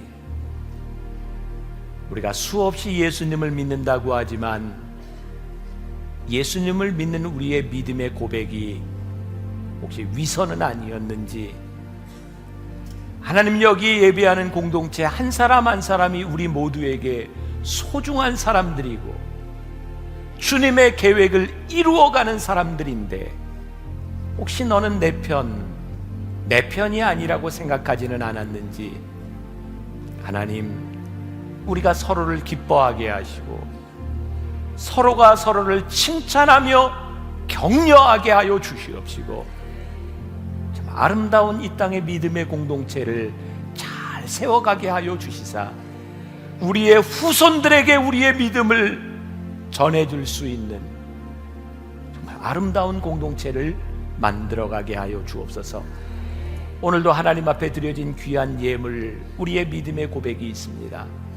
하나님 귀하게 받으시고, 무엇보다도 어려운 때를 지나가고 있는 이때에 우리 만나의 성도들 물질로 인하여 어려움 당하지 않도록, 물질로 인하여 범죄하지 않도록 하나님 붙잡아 주시고 축복하여 주셔서 하나님의 뜻대로 살아가기에 부족함이 없도록 주님 하늘 문을 열어 주시옵소서. 지금은 우리 주 예수 그리스도의 은혜와 하나님 아버지의 무한하신 사랑과 성령의 인도하심이 주님을 나의 주로, 주님을 나의 삶의 주인으로 고백하며 이 세상으로 나가는 당신의 사랑하는 모든 백성들을 위해 지금부터 영원까지 함께 하시기를 간절히 축원하옵나이다. 아멘. 제가 오늘 아침에 신문을 보니까 부활절 달걀에 대한 유래들이 몇 가지 나와 있어요. 여러 가지 이야기들인데, 첫 번째는 이런 이야기가 있습니다. 순환주간 동안 금식했던 사람들이 주일에 모여서 영양 보충을 하기 위해서 달걀을 먹었다. 이게 그 설 중에 하나입니다. 두 번째, 순환주간에 중세시대 옛날에는 육식을 하지 않았기 때문에 계란을 낳는 것을, 달걀을 먹지 않았습니다. 그래서 그 일주일 동안 낳았던 것을 모아가지고 교회에 모였던 그런 풍습이 있었다. 또 하나는 예수님의 십자가를 대신 졌던 구레네 시몬의 직업이 계란 장수였다. 근데 그가 십자가를 지고 난 후에 예수님이 부활하신 후 집에 가보았더니 그 계란이 무지개 빛깔로 이렇게 변해 있었다. 여러 가지 이야기들이 있어요. 가장 중요한 것은 부활은, 계란은 껍질을 깨고 새로운 생명이 탄생하는 것입니다. 오늘 여러분들의 삶의 새로운 탄생의 기적을 경험하는 그런 부활절이 되었으면 좋겠고요. 그런 의미에서 오늘 중요한 또 귀한 광고가 될 것 같은데, 우리 성도 중에 한 분이 급성 백혈병으로 굉장히 어려움 가운데 있습니다. 피가 많이 필요한데 헌혈증이 필요합니다. 하나님께서 부활절에 우리들에게 동참하라고 또 이런 기회를 주신 것 같아요. 헌혈증이 있는 분들은 우리 목회자들이나 안내하는 분들에게 연결하셔서 꼭 피가 모자라지 않도록 여러분들이 함께 참여해 주시면 감사하겠습니다. 오늘은 베드로에 대한 말씀을 통해서 우리들이 부활의 의미를 조금 생각해 보려고 합니다. 시간이 많이 갔기 때문에 제가 어떻게 잘 정리를 해서 여러분들에게 말씀을 전할지 모르겠어요. 예수님의 제자 중에 베드로는 가장 드라마틱한 인생을 산 사람입니다. 베드로의 삶을 보면요, 아주 반복되는 패턴이 있습니다. 잦은 실수 그리고 실패를 경험하면 베드로는 여지없이 주님께 도움을 구합니다. 용서를 구합니다. 그러면 또 여지없이 주님은 베드로를 용서해 주십니다. 베드로라고 하는 그 이름, 사실은 베드로 반석 같지 않았던 베드로를 반석으로 만드시는 과정이 이 성경에는 기록이 되어 있습니다. 아마 부활절을 맞이하는 우리들에게 베드로의 삶을 변화시켰던 것처럼 우리들의 삶에도 이런 변화의 기적을 기대할 수 있지 않을까. 제가 지난주에는 레오나르도 다빈치에 대한 이야기를 했는데, 오늘은 미켈란젤로에 대한 이야기를 좀 해보려고 합니다. 미켈란젤로의 유명한 작품 가운데 하나가 모세상입니다. 그림에 나올 텐데 아주 정교하게 조각을 했어요. 미켈란젤로가 이 모세상을 만들기 위해서 돌을 가지고 왔을 때 사람들은 의아해 했습니다. 왜냐하면 그 돌이 볼품 없었기 때문입니다. 미켈란젤로는 끊임없이 그 돌을 쪼고 그리고 갈면서 모세상을 만듭니다. 사람들은 이렇게 이야기합니다. 아무것도 아닌 것 같은 저 투박한 돌 가운데서 미켈란젤로는 이미 모세상을 보았다는 거예요. 청사진을 보았습니다. 위대한 작품은 처음부터 생기는 것이 아니라 작가에 의해서 만들어지는 것입니다. 마치 베드로를 예수님이 다듬어 가셨던 것처럼 어쩌면 우리 인생의 주님께서 오셔서 우리들의 삶을 다듬어 가시는 것, 그 손길을 경험하는 것이 우리의 믿음이고 신앙일지 모릅니다. 베드로 하면 제일 먼저 떠오르는 것이 그의 삶에 많았던 실수입니다. 실수하는 사람을 보면 여러분들은 어떻게 느끼는지 모르지만 참 인간적이다라는 생각이 들어요.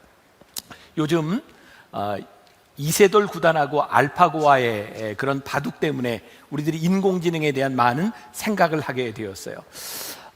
많은 사람들이 무섭다는 이야기를 합니다. 인공지능이 이세돌 구단을 이기는 걸 보면서 야, 저렇게 철저하게 이길 수 있는가? 그리고 앞날에 대한 우리들의 두려움은 그 인공지능이 우리들의 많은 직업을 대체하게 될지도 모른다는 거예요. 그 중에 하나가 의사들이 참 힘들어질지 모른다는 거죠. 왜? 알파고는 인공지능은 실수를 하지 않습니다. 데이터를 가지고 진단을 하기 때문에 사람보다, 인간 의사보다 훨씬 더 정확하게 진단을 내릴지도 모른다는 겁니다. 그런데 왜 우리는 이 완전함의 두려움을 느낄까요? 실수하지 않는 것, 이 완전함이 어쩌면 하나님을 대신하려고 하는 교만이 될 수도 있고, 인간이 실수할 때 하나님의 손길을 느끼고 우리들이 다듬어질 수 있는 것인데 더 이상 하나님의 손길을 거부하게 될지도 모른다는 거죠. 지난주에 제가 예배를 마치고 새가족부에서 사진을 찍었습니다. 매주 제가 사진을 찍죠. 지난주에는 유난히 젊은 신혼부부들이 이렇게 여러 왔습니다. 근데 뭐 기다리다 보면 이렇게 뻘쭘한 시간이 있을 때 사람들에게 제가 말을 걸기도 하고 하는데, 한 신혼부부하고 제가 사진을 찍을 때 이렇게 이야기를 했어요. 신혼부부인가 봐요. 뭐 봐도 빤히 아는데 신혼부부인가 봐요. 그랬더니 그분이 목사님이 주례하셨잖아요. 제가 깜짝 놀랐어요. 그래서 제가 그분한테, 아마 여기 있을지 모르겠어요. 드레스 입을 때하고 많이 틀리군요. 그 말을 하고 나서 또 이 일을 어떻게 수습을 하지? 근데 제가 이렇게 말씀을 준비하며 이 실수하는 제 모습을 보니까 참 인간적이지 않습니까? 사실 실수한다고 하는 것이요, 그렇게 잘못된 것이 아니에요. 인간적이고, 또 실수는 우리들이 얼마든지 할 수 있지만 얼마든지 다듬어질 수 있는 것이기 때문입니다. 삼성경제연구소에서 실패를 통해 배우라라고 하는 그 주제의 자료를 낸 것이 있습니다.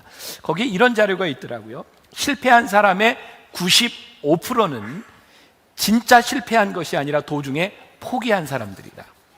또 그 자료에 보면 미국 항공우주국 나사에서 직원을 채용할 때 실패 경험을 매우 중요하게 생각한다는 거예요.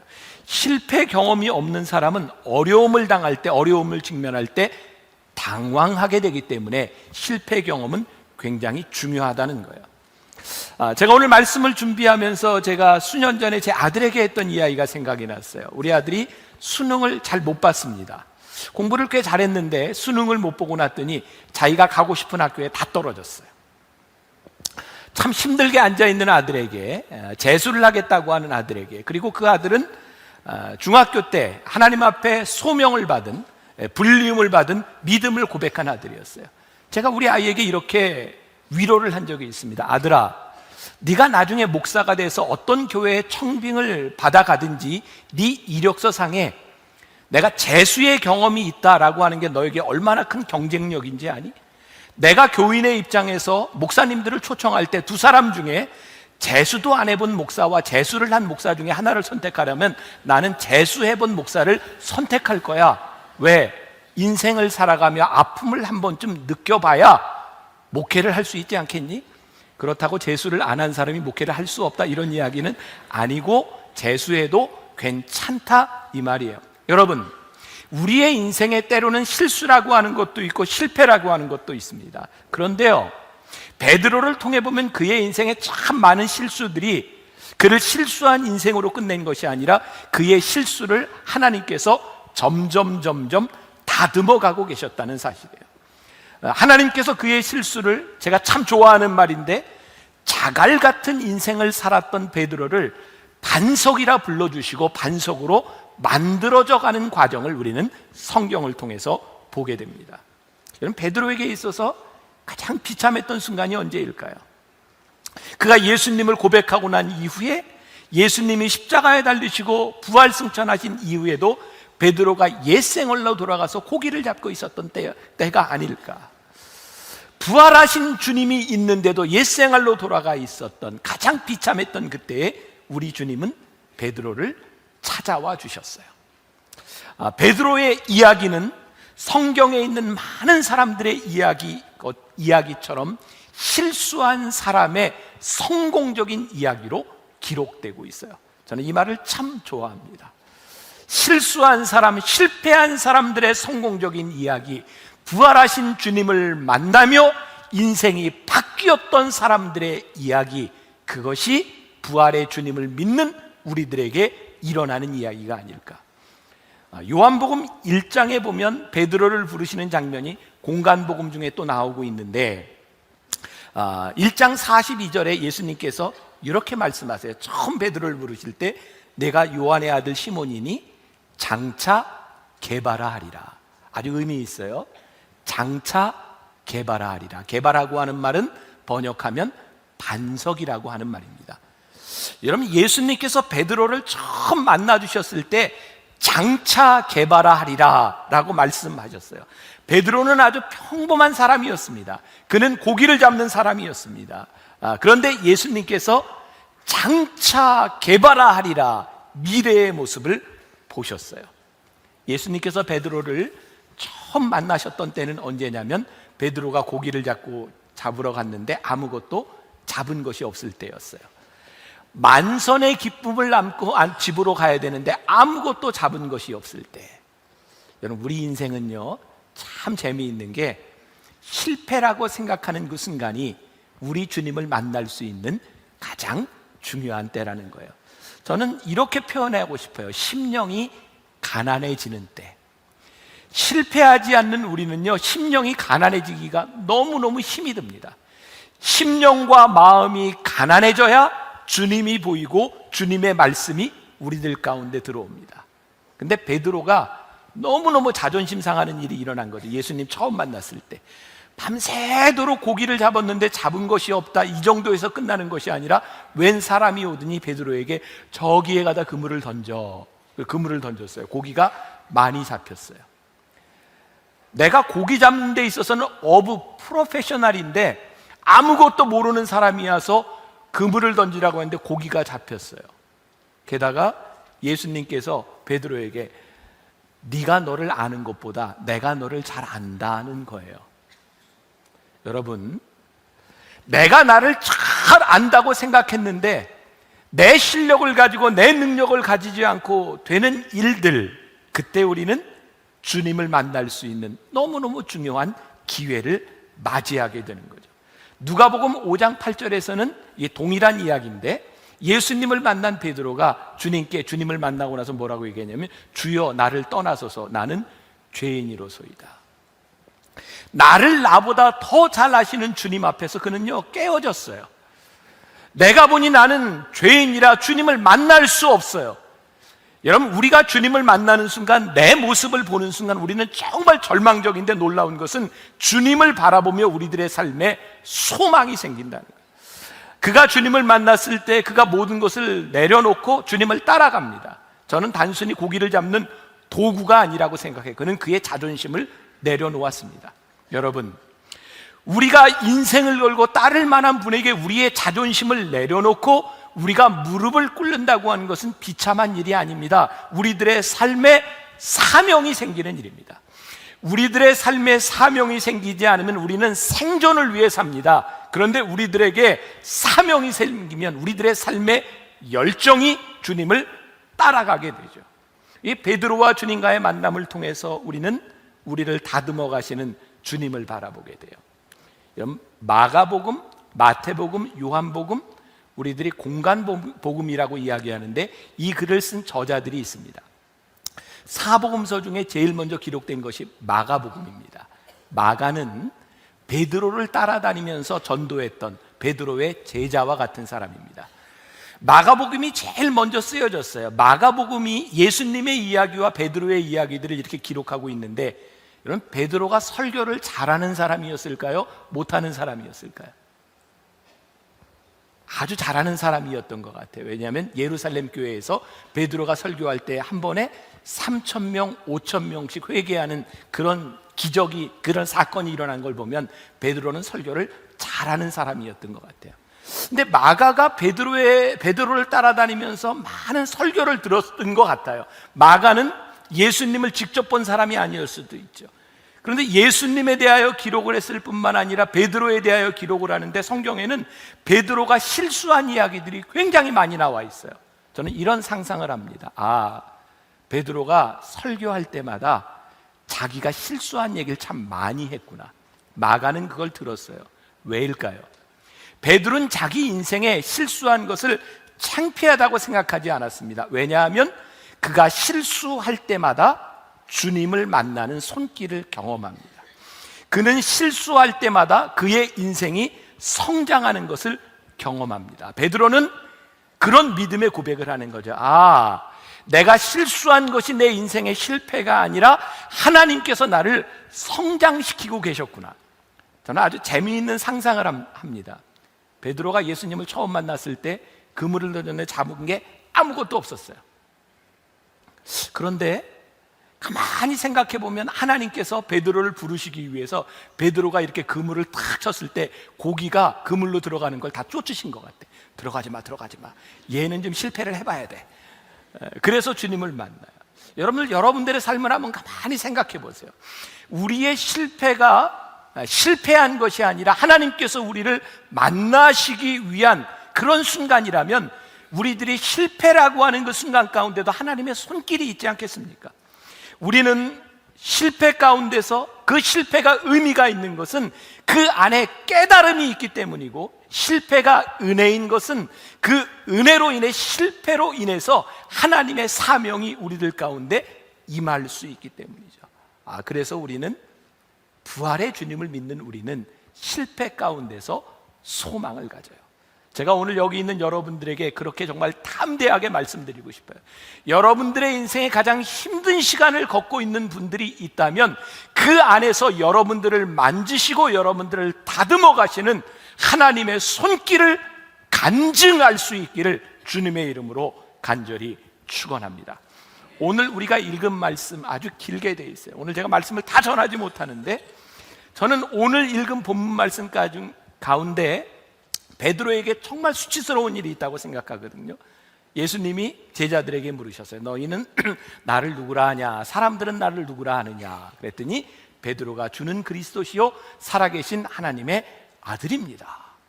이 말을 듣고 예수님이 너무너무 감격하셨어요.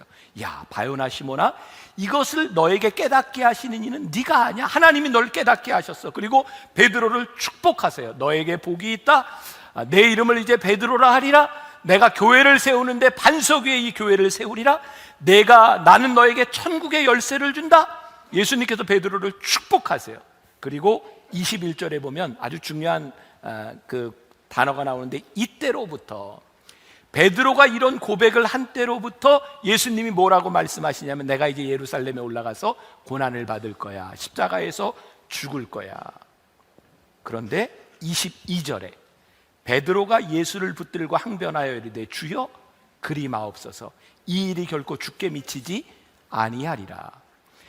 베드로가 최고의 찬사를 받은 이후에 이제 예수님의 고난을 이야기해도 되겠다라고 생각하셔서 말씀하셨는데, 베드로가 이리 하지 마옵소서 그랬더니 예수님께서 베드로에게 사탄아 내 뒤로 물러가라 말씀하시는 거예요. 여러분, 베드로가 최고의 고백을 하고 난 이후에 베드로는 최고의 수치스러운 상황을 맞이합니다. 그가 주님을 붙잡고 주님 그리하지 마옵소서라고 이야기했는데, 그 속에 사탄이 들어갔다는 거예요. 왜냐하면 내가 그 믿음을 고백했는데 내 속에 사람의 생각으로 가득 차 있다는 거예요. 인간의 생각으로 가득 차 있다는 거예요.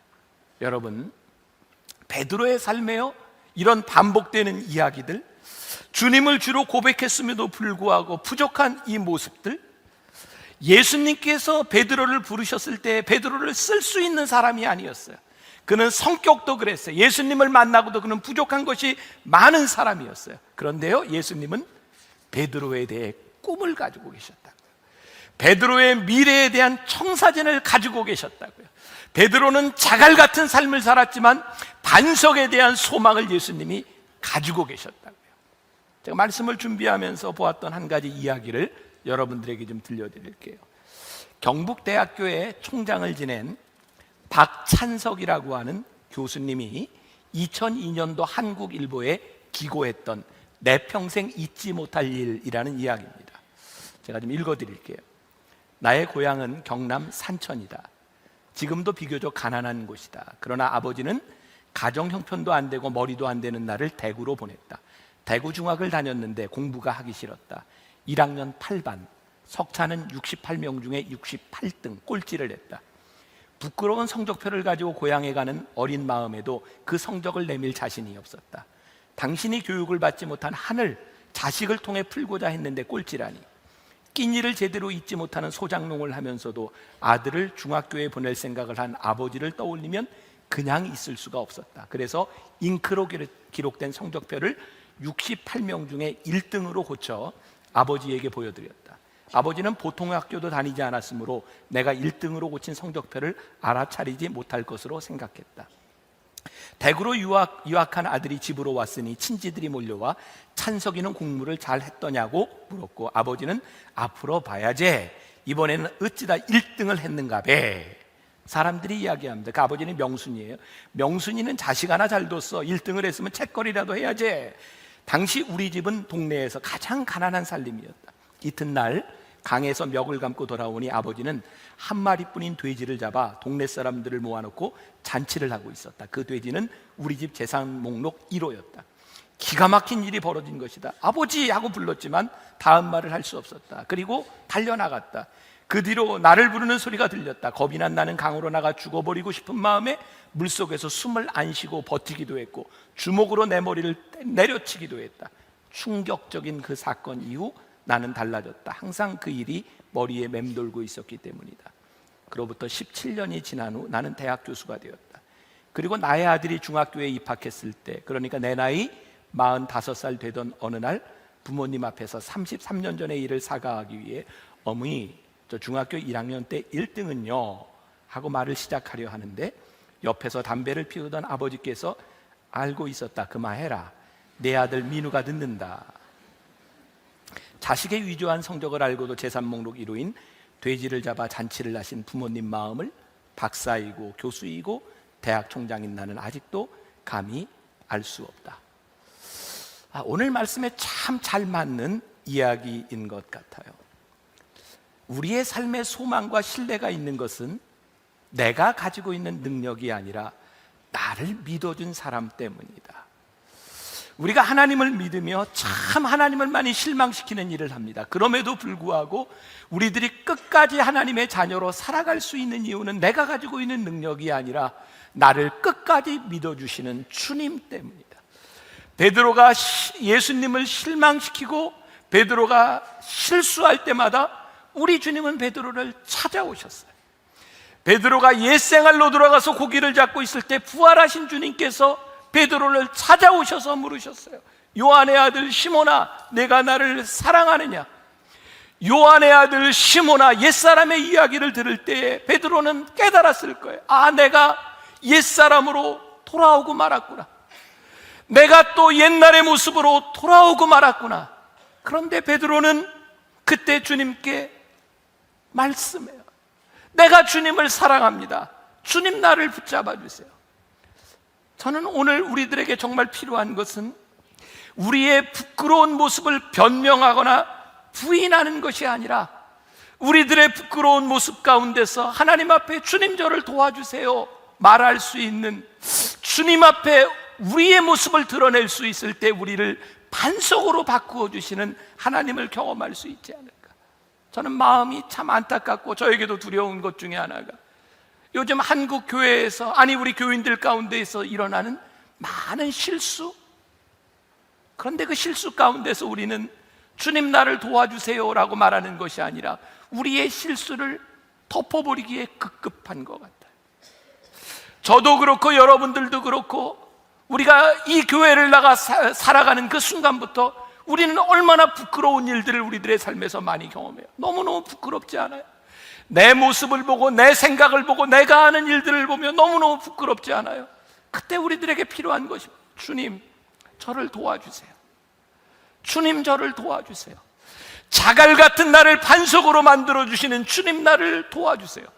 우리 주님께서 우리들에게 보고 싶어하는 것은 무엇일까? 실수하지 않는 우리의 모습이 아니라 넘어졌다가 일어나는 우리의 모습, 넘어졌음에도 불구하고 우리의 십자가를 지고 주님 앞에 일어서는 모습, 우리 주님이 그 모습을 보고 싶어하지 않을까요?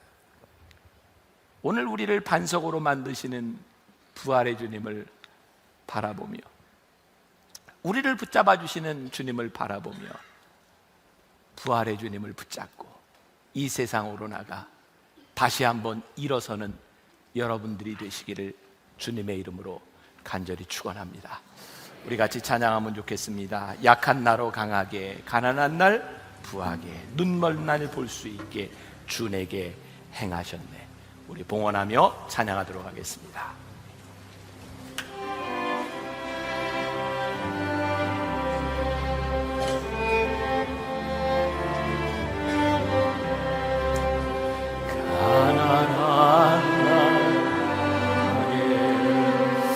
가난한 날 구하게, 눈먼 날 볼 수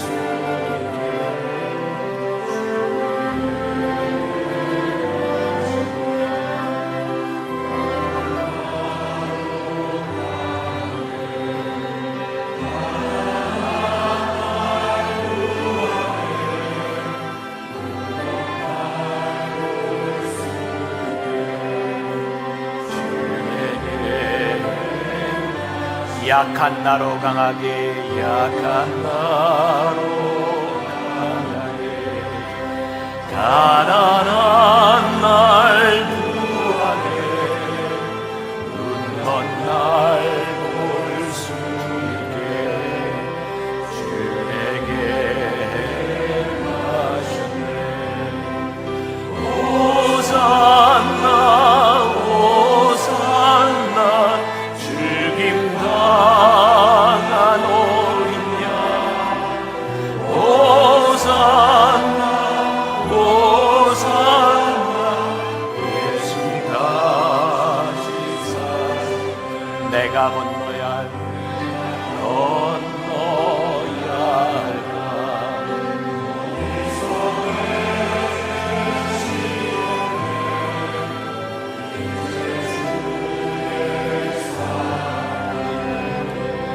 나를 향해 호산나 호산나, 죽임 당한 어린 양,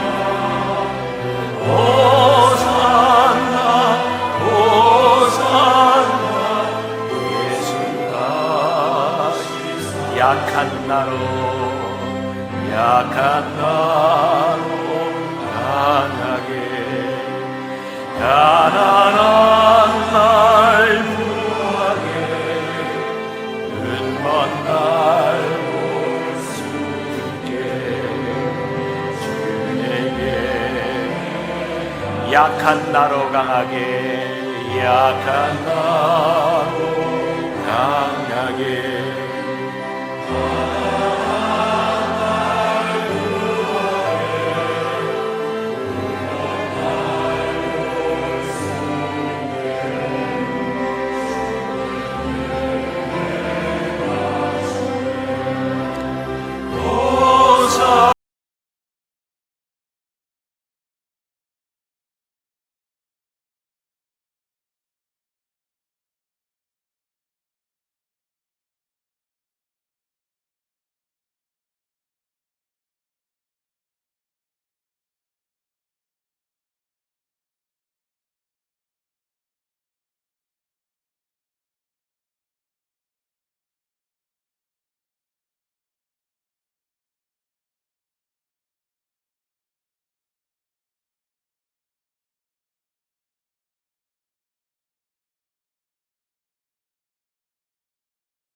저는 인생의 가장 어둡고 힘든 가운데 있었던 베드로를 부르셔서 제자로 삼아 주셨습니다. 주님은 베드로의 현재 모습이 아니라 미래의 모습을 바라보시며 그를 다듬어 가셨습니다. 하나님께서 우리를 부르신 것은 완벽한 우리들의 모습이 아니라 변화될 우리들의 모습을 꿈꾸며 우리를 불러주셨습니다. 우리가 실수하고 넘어지는 것, 약한 인간이기에 당연한 일이지만 우리 하나님께서 원하시는 것은 그 가운데 일어서는 우리의 모습입니다. 부활하신 주님이 베드로에게 찾아와 부르셨던 것처럼 우리를 부르실 때 주님 도와주세요. 주님 제 손을 붙잡아 주세요. 주님 제가 약하고 연약합니다. 하나님 내 삶엔 많은 상처도 있고 내 삶엔 너무나도 부끄러운 것들이 많이 있습니다. 그러나 주님 나를 붙잡아 주세요. 오늘 부활하신 주님과 함께 일어서게 하시고 부활하신 주님과 함께 담대하게 이 세상으로 나아가는 주의 백성들이 되게 하여 주옵소서. 오늘도 하나님 앞에 귀한 찬양으로 또 연주로 여러 가지 모습으로 하나님께 드린 귀한 손길들, 귀한 헌신들을 받으시고 오늘 하나님 앞에 기쁨으로 드린 예물들을 축복하셔서 이 예물이 쓰여지는 곳마다 하나님의 놀라운 역사와 하나님의 은혜가 선포되게 하여 주옵소서. 지금은 우리 주 예수 그리스도의 은혜와 하나님 아버지의 무한하신 사랑과 성령의 인도하심이 넘어졌지만 실패했지만 아직도 우리를 향한 기대를 놓지 아니하시는 주님을 바라보며 일어서 담대하게 이 세상으로 나가는 당신의 사랑하는 모든 백성들 위해 지금부터 영원까지 함께 하시기를 간절히 축원하옵나이다. 아멘.